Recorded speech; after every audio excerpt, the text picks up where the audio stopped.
Quería observar un poquito el protocolo y dar gracias al señor alcalde, a la presencia del señor embajador, al presidente, al vicepresidente de la Cámara de la Industria de la Producción, a los concejales, al secretario de Planeación, que también estaba por aquí antes, y a todos los que están aquí presentes. Lo hago porque pues soy recién llegado a Quito, solo llevo 2 meses aquí y ya me enamoré de las flores, de los parques, de las montañas y de la gente de Quito. Y me enamoré porque de todas maneras lo que es mi tema y mi pasión son las ciudades. Y quiero aprovechar simplemente la invitación que nos hizo al Banco Interamericano de Desarrollo la Cámara para hacer una serie de reflexiones sobre lo fascinante que es el tema de las ciudades y el importante papel que juega el sector de la producción y de la innovación, si me permiten introducir esa palabra. Y quiero simplemente un preámbulo antes de la presentación de ciudades sostenibles. Quiero partir simplemente de una tesis muy importante que de alguna manera la planteaba el alcalde. Y hay de alguna manera 3 elementos que son fundamentales cuando hablamos de alcanzar el éxito en las transformaciones urbanas que son necesarias en el territorio para promover el desarrollo sostenible. Y la hipótesis que yo estoy planteando y el argumento son que son 3 elementos básicos que necesitamos para el éxito de esos desarrollos y transformaciones urbanas. El primero es un marco conceptual. Sin un marco conceptual, sin una estructura, si bien podríamos llamarla académica, una estructura que nos permita hacer planificación, que nos permita hacer priorización de las intervenciones urbanas, que nos permita hacer seguimiento y finalmente ejecución de esas intervenciones. Si no tenemos una metodología, pues fácil podemos caer en errores, improvisaciones y no podemos revisar y volver a actuar sobre los errores. El tema de transformaciones es clave aquí porque lo que estamos hablando ante todo es que estamos buscando transformar comportamientos, sistemas, culturas e instituciones para movernos hacia ciudades más sostenibles y recibir el crecimiento. Y este estudio, esa transformación ha recibido pues el reciente y el más muy actualizado estudio de académicos. En un estudio supremamente interesante, simplemente quiero provocarlos porque esto es el tema de lecturas y el tema de aprendizaje sobre las ciudades, que está explorando las transformaciones urbanas en Latinoamérica. 2 académicos plantean una metodología. El Banco Interamericano de Desarrollo ha desarrollado una metodología y es la que les vamos a presentar acá para llevar a cabo esas transformaciones. El segundo elemento que se refiere al tema de transformaciones y es fundamental es el tema de liderazgo, en el tema de gobierno y en el tema de administración. Sin líderes, sin gobernantes que tengan claridad sobre cuál es la visión que queremos de sostenibilidad, es muy difícil hacer esas transformaciones que se requieren. Y yo creo que aquí es importante que de alguna manera también conozcamos la historia de la evolución de los asentamientos humanos. Esa a veces es una reflexión que pasamos por alto, pero si no conocemos la historia estamos condenados a repetir los errores de la historia. Y aquí sí hay una serie de argumentos, una serie de documentaciones que serían muy interesantes si tienen tiempo, si tienen interés, si tienen la pasión por las ciudades. En algún documento lo pronuncié yo en la reciente conferencia de Río, y la base de ese documento son un libro supremamente interesante que es la historia de las ideas de Peter Watson, que es la historia de las ideas y del pensamiento, y en ellas una frase supremamente bella de Peter Watson sugiere que el tema de civilización viene del tema del latín civilis, y el tema de civilis viene el argumento de Watson es que la primera civilización o nos hacemos civilizados en el momento en que empezamos a vivir en ciudades. Y adicionalmente con el tema de la escritura y el tema del lenguaje. El último elemento que es fundamental para poder llevar a cabo las transformaciones urbanas tiene que ser con las herramientas de administración y gestión urbana. En un reciente artículo de McKinsey y compañía, este es un artículo que se llama Cómo crear ciudades grandes, competitivas, atractivas y sostenibles. Ellos hablan de una serie de estrategias que es muy importante documentarlas, y esto es una cosa que yo ya lo hablé en un momento dado con la ciudad de Medellín, es ver cómo podemos documentar, escribir sobre los temas o las maneras como se hicieron esas transformaciones urbanas que hoy estamos revisando. Algunas sugerencias sobre el tema son adoptar una estrategia, una actitud estratégica, identificar ventajas competitivas, inversiones con el propósito de atraer negocios e incrementar performance y producción sostenible. Esto es un mensaje que se lo está mandando los académicos a la administración. Esta es la manera como se hacen transformaciones urbanas. Adoptar y planificar las transformaciones, no pueden ser improvisaciones. Esto estamos hablando de desarrollos, es construir un gran mapa, como lo vamos a ver en la metodología, y son operaciones que llevan 20, 25 años en ejecución.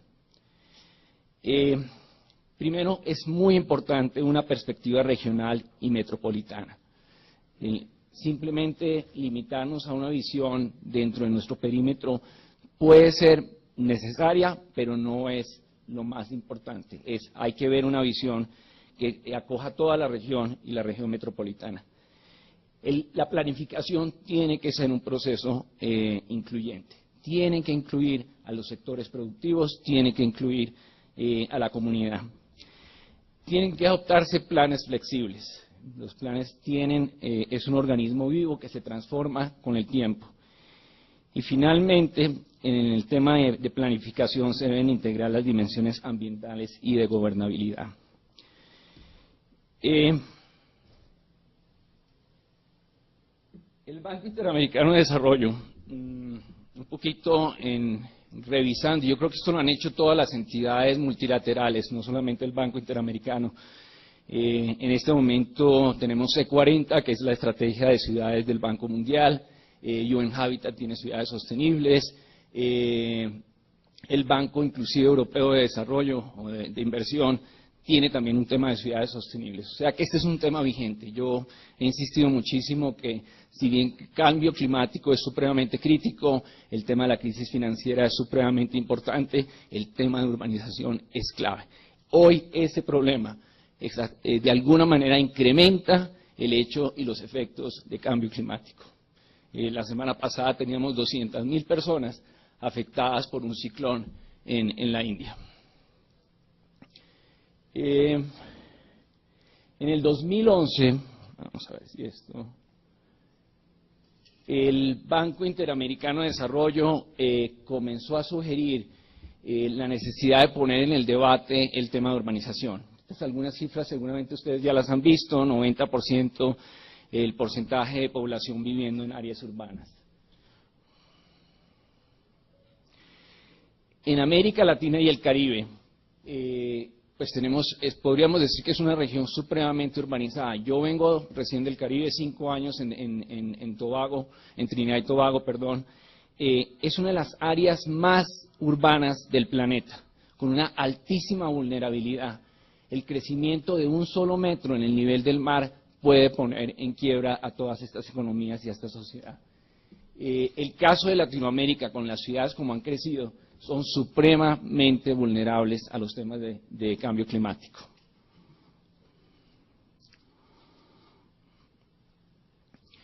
Y yo creo que de todas maneras es el tema central por lo cual estamos debatiendo, pero no creo que sea definitivamente donde se encuentre la solución. Cambio climático es supremamente discutible, mucha gente está diciendo que sí hay cambio climático, hay inclusive versiones que no contemplan que no hay ningún cambio climático. El hecho es que cambio climático o no, hoy tenemos más intensidad de lluvias, hoy tenemos más intensidad de periodos secos, y eso de alguna manera está afectando nuestra calidad de vida. Y ante esas circunstancias, pues mucho de lo que hemos hecho en desarrollo urbano ha sido, ante todo, tener un impacto supremamente negativo en el medio ambiente. no tenemos claridad sobre cómo manejar nuestros aguas residuales, no tenemos mucha claridad sobre cómo manejar nuestros residuos sólidos y obviamente tenemos afectaciones sobre la calidad del aire.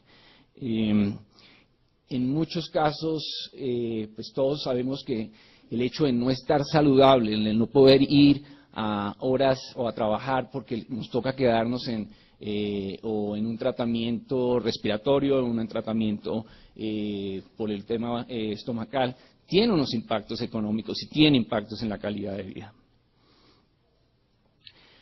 Nuestras áreas urbanas, yo creo que otra vez es un tema de concentración, tenemos un efecto del tema de violencia y de inseguridad. Uno volviendo a la historia de los asentamientos humanos ve que inclusive la primera constitución y el primer acuerdo que de alguna manera tiene la comunidad judía casi 2000 años atrás es cómo podemos sobrevivir si vivimos en una comunidad, cómo nos respetamos, cómo respetamos la dignidad humana. Ese es un tema que hoy se está volviendo, es mucho más crítico, es mucho más, nos toca a cada uno de nosotros de manera más cercana cada vez. Lo que en Bogotá en un momento dado fue oír de amigos que hubieran sido secuestrados o atacados, en un momento dado se volvieran en familiares y personas muy cercanas. Este es un tema que de alguna manera es clave en el tema de desarrollo urbano. Y uno muy importante, inequidad y pobreza. O sea, hoy hay un gran debate en los Estados Unidos sobre el tema de inequidad, y yo creo que, esto lo mencionaba Enrique Peñalosa durante su administración en Bogotá, no hay nada más democrático y nada más equitativo que puede ser la ciudad. Obviamente, si la ciudad tiene andenes para los ricos y no tiene andenes para los pobres, se vuelve una ciudad inequitativa. Si tiene unos sistemas de transporte para uno y otros sistemas de transporte para otro, se vuelve una ciudad inequitativa. Muy pocas veces revisamos el tema de finanzas públicas. Hoy estas ciudades son entes que tienen unas responsabilidades. El alcalde mencionó las distintas áreas en las que tiene que atender y a cubrir un alcalde, y lo más importante es con qué recursos lo están haciendo. Ese es un debate que hay que ponerlo al frente de la sostenibilidad del desarrollo urbano en las ciudades y es parte de lo que establece la metodología de ciudades sostenibles. La respuesta del banco viene después de un cuestionamiento, yo creo que tienen las entidades de desarrollo después de 50 años o 60 años después de la posguerra, en la cual se reflexionó sobre el tema de desarrollo. ¿Cuál es el desarrollo? ¿Cuál ha sido el impacto de billones de dólares en el tema de desarrollo? El Banco Mundial editó un documento en el 2008 en el cual de alguna manera sugería un cambio en el paradigma de desarrollo de pasar del sector energético, sector eléctrico, sector de aguas y pasar al territorio. Y de alguna manera cambiar ese paradigma de desarrollo y decir, los sectores sí promueven política, pero muchas veces no son tan cercanos al individuo, a la comunidad, a los distintos actores ciudadanos. Por el contrario, si nos movemos a una intervención en el territorio que tiene una participación multisectorial, tiene mayor impacto y le puede transformar la calidad de vida a las personas. De alguna manera, ese es el pensamiento detrás de la metodología de ciudades sostenibles del Banco Interamericano de Desarrollo. Y la intención es buscar, como digo yo, en el primer capítulo de lo que son metodologías, esta es la propuesta del banco. Una metodología que nos permita identificar transformaciones urbanas en 3 dimensiones básicas: el ambiental y cambio climático, el tema de sostenibilidad urbana, que incluye productividad, que incluye desarrollo económico, y el tema fiscal y de buena gobernanza. La metodología es sencilla, es parte de una serie de pasos que se tienen que tener en cuenta para el momento de ejecutar un plan de acción. El único objetivo que tiene detrás la metodología es llegar a un plan que es una carta de navegación para las ciudades en los próximos 10 o 15 o 25 años. En esto el banco está ayudando directamente con recursos. Estamos poniendo en promedio para cada una de las ciudades que está participando entre 1 millón, 2 millones de dólares para hacer los estudios necesarios para llegar al plan de acción. Entonces, la primera fase es simplemente la fase de preparación. Esa fase incluye primero un compromiso de la ciudad de participar en el proceso del banco y adoptar el proceso del banco. Esto lo hicimos, lo van a ver más adelante, en 5 ciudades piloto y está funcionando relativamente bien. La segunda parte es mucho más de diagnóstico y análisis. Tiene que ver con la captura de información. Es muy importante que haya datos. La única manera que de alguna manera resolvimos el problema de sanidad en la época postindustrial y de la Inglaterra postindustrial fue porque un científico decidió ir a ver dónde tomaban agua cada una de las personas que luego eran afectadas. Sin esa clase de datos estadísticos, sin esa evidencia urbana, no era posible hacer un diagnóstico de la ciudad y poder sugerir alguna solución. Cuando nosotros le establecíamos esta metodología al alcalde de Puerto España, yo era el coordinador general de ciudades sostenibles, y le decía al alcalde, mírelo como le estamos tomando el pulso a la ciudad. ¿Dónde le duele? Si le duele acá, si le duele allá, si tiene fiebre, ¿dónde son sus dolencias? Díganos exactamente dónde le duele, a ver qué le podemos dar como medicamento para recuperar esa salud. Y así lo simplificamos. Ese era básicamente el ejercicio que estábamos haciendo acá. Y esa es la etapa de diagnóstico. Hay algunos estudios bases. Los estudios bases que está financiando el banco tienen que ver con la emisión de gases de efecto invernadero, tiene que ver con la mancha urbana, tiene que ver con una cosa supremamente importante que es el mapa de vulnerabilidades. Deslizamientos, inundaciones, cualquier tipo, inclusive vulnerabilidades industriales. El puerto, otra vez, en el caso de Puerto España, por alguna situación hubiese un derrame o hubiese un barco de estos que manejan el gas en Puerto España, y no se pudiese sacar inmediatamente el barco del puerto, limitaba la economía del país y la afectaba por unos 3, 4, 5 meses. Y eso para un país pequeño como Trinidad y Tobago no es un lujo que no se puede dar.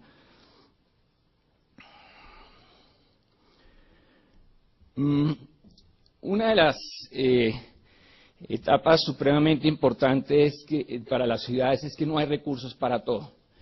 Entonces imagínense que lo que estamos construyendo aquí es una imagen de la ciudad sostenible en 20, 25 años. Una ciudad como Quito, una ciudad como Guayaquil o Cuenca. Y lo que estamos identificando acá son las pequeñas piezas del rompecabezas. Entonces ya no es la visión, me voy a ir un poco a lo que mencionaba antes, ya no es la visión sectorial de cada uno de los distintos departamentos o ministerios diciendo, mire, yo voy a poner 64% de cubrimiento de agua. ¿Para qué? Porque resulta que esa ciudad tiene todavía un déficit y tenemos que ir allanando ese déficit. Para volver una ciudad competitiva tenemos que hacer no solamente esfuerzos de movilidad, tenemos que hacer esfuerzos en calidad de vida, tenemos que hacer esfuerzos en el aparato productivo. Y todas esas piezas, de alguna manera, son pequeñas piezas del rompecabezas de sostenibilidad. Esa es la visión que quiere crear el banco. Puede sonar simplificada, pero creo que es una metodología que por lo menos ya en las 5 ciudades piloto y en cerca de 22 o 52 ciudades ya se está haciendo. Este es el elemento fundamental, el plan de acción. Esta es la carta de navegación. Para mi gusto, en el caso del banco, creo que es un poquito un ejercicio que se hace desde la administración hacia abajo. Yo como planificador preferiría desde abajo hacia arriba.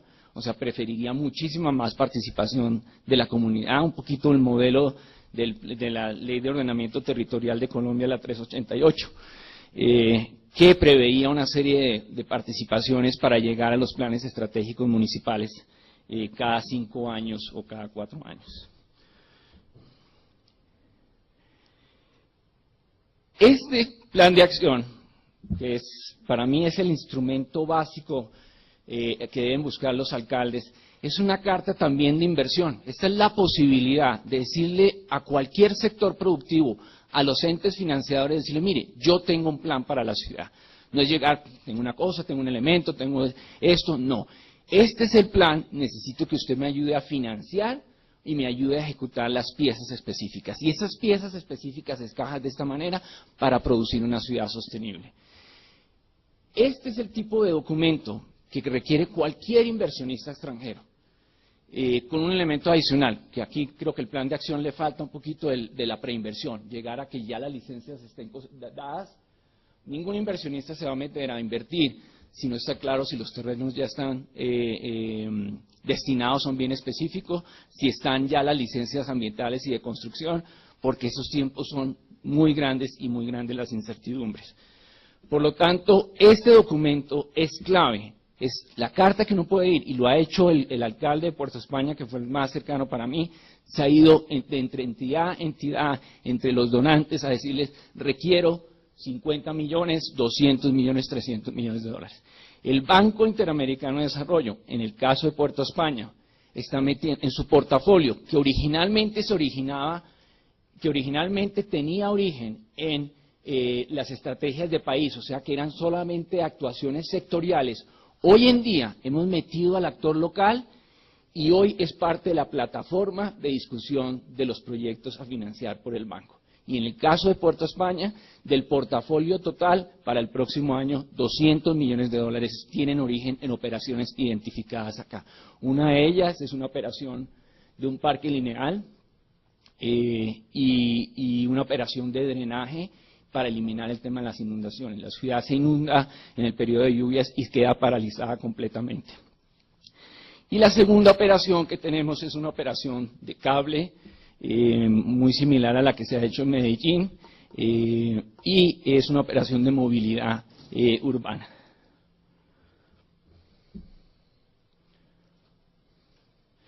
Estos simplemente son los ejemplos de La Paz, otro de los municipios que está trabajando en ciudades sostenibles, proyectos de movilidad, proyectos de energía y proyectos de agua.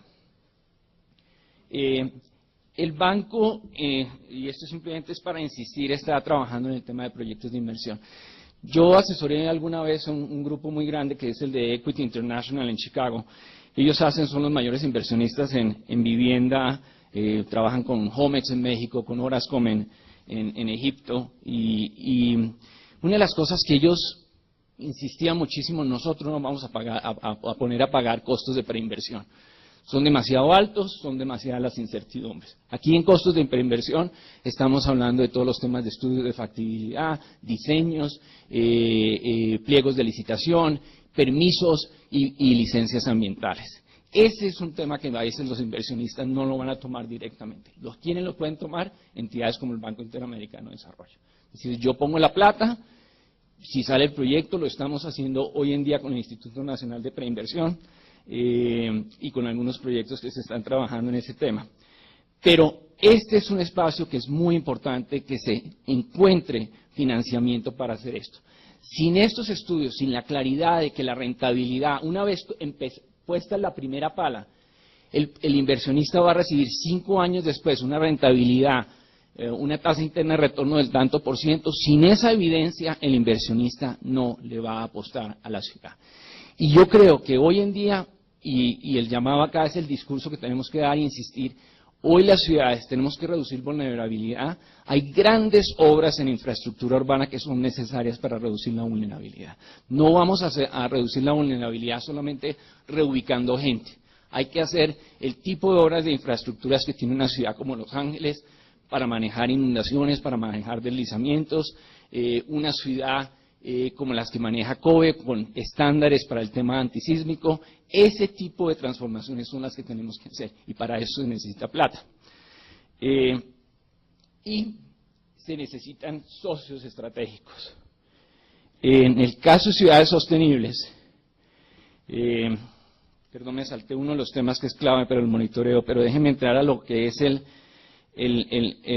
meollo finalmente de todo esto. Ninguna de estas transformaciones son posibles si no hay una inversión, y una inversión significativa en recursos. Estamos hablando que si a veces había para hacer una represa 1.000 y pico billones de dólares, en el caso de ciudades las inversiones son el doble o el triple de esa magnitud, en mejoramiento barrial, en sistemas de movilidad y transporte, en sistemas de recolección de basuras, en sistemas de seguridad, en sistemas de educación y salud.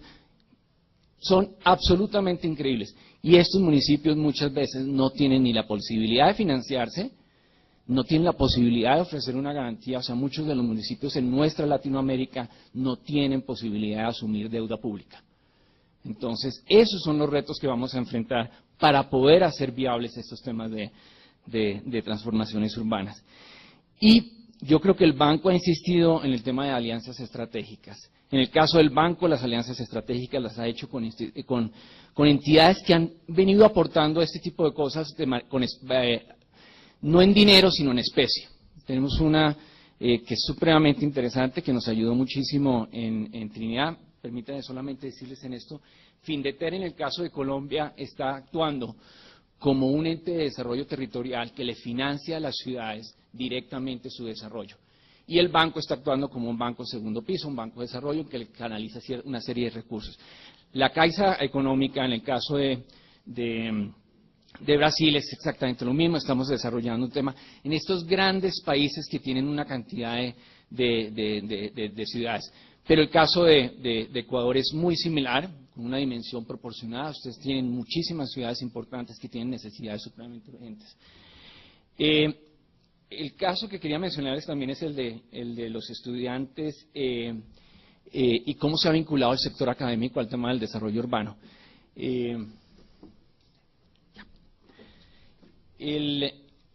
Las ciudades y las universidades tienen una incubadora de ideas innovativas, ideas fuera de lo normal. En el caso del ETH, que es el Instituto Técnico de Suiza, fue el mismo donde estudió Einstein, vinieron a Puerto España y nos ofrecieron todos los estudios de factibilidad. En el caso de Colombia, me acuerdo alguna vez hicimos un concurso nacional de arquitectura. Fue la manera de traer, en vez de una sola entidad haciendo un diseño arquitectónico, ese concurso nos permitió tener 64 ofertas de universidades, de los académicos, del gremio, que se sentían un poquito excluidos del proceso de planificación de la ciudad. Ellos querían ser parte, ofreciendo ideas innovativas, cómo vamos a desarrollar tales áreas de la ciudad, qué tenemos que hacer con ellas. Eso es muy importante, utilizar ese capital que está ahí. Y las universidades tienen una participación supremamente importante. Y esto fue el caso de Puerto España, y en el Montevideo con el ETH. Y finalmente, el sector privado. Aquí lo llamamos el tema de los donantes, son recursos adicionales que están entrando a la estrategia que nos permiten hoy cubrir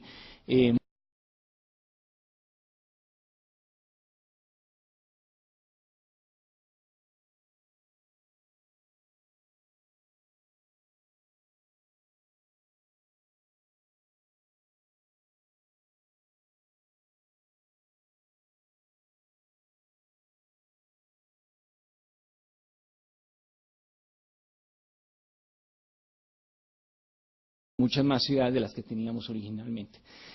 En resumen, simplemente quiero decirles, el banco creo que tiene una herramienta para ayudarles, creo que tiene una herramienta que ha probado que es relativamente útil, no es perfecta, como dice Silvio Rodríguez, no es perfecta, pero es lo que más se acerca a lo que siempre soñé, o sea que nos sirve suficientemente bien. Y yo creo que el banco está muy interesado en los temas urbanos, y creo que esa es la nueva frontera de inversión. Es la nueva frontera en que debe haber un debate interesante, un debate inteligente sobre lo que deben tener las ciudades. Finalmente, esto no es algo nuevo. La Europa del medioevo sufrió una urbanización tremenda, la posindustrial europea también lo hizo y la posguerra americana también lo hizo. Entonces, simplemente como banco, muchas gracias y disculpen la pasión, pero muchas gracias y además un gusto estar aquí con ustedes. Gracias.